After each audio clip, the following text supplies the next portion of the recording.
Une semaine d'activités intenses pour boucler les activités de la dernière phase du projet Bouclier Covid-19. Ce projet porté par le Conseil régional de la jeunesse du Centre-Ouest grâce à l'appui du PNUD et du Japon a organisé le vendredi 26 février 2021 une session de formation de 50 leaders d'opinion à Kourgou et à Léo sur les mécanismes de protection des droits humains en situation de Covid-19. Pour le directeur des droits humains et de la protection civique du Centre-Ouest, ils n'ont pas enregistré de cas de violation des droits humains dans la région. Bon, on n'a pas reçu de cas. Voilà, on n'a pas reçu de cas. Mais toujours est-il que la maladie en elle-même, voilà, a porté en tout cas des atteintes aux droits de l'homme.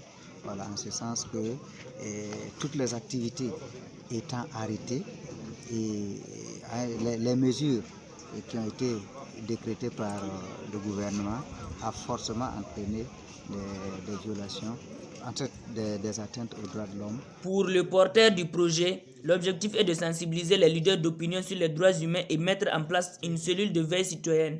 Lorsque nous formulions notre projet, je pensais qu'on pouvait réunir un certain nombre d'acteurs, les leaders communautaires, les autorités militaires, coutumières et paramilitaires, également les jeunes, voilà, parce que nous sommes une fête de jeunes, pour réfléchir sur la question et puis dégager des perspectives avec pour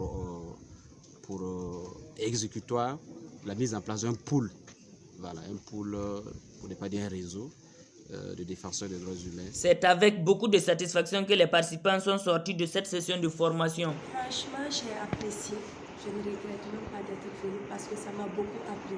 D'abord sur les droits, il y a de ces trucs que j'ignorais, mais grâce à cette formation, je me suis rendu compte qu'on faisait trop d'erreurs par ignorance. Maintenant, en plus, concernant le coronavirus, on faisait partie de la majorité, ceux qui pensaient que non, c'était des dires. Mais non seulement la formation a permis de faire des débats, j'allais dire à bâton rompu. Voilà, ça permet à chacun de s'exprimer.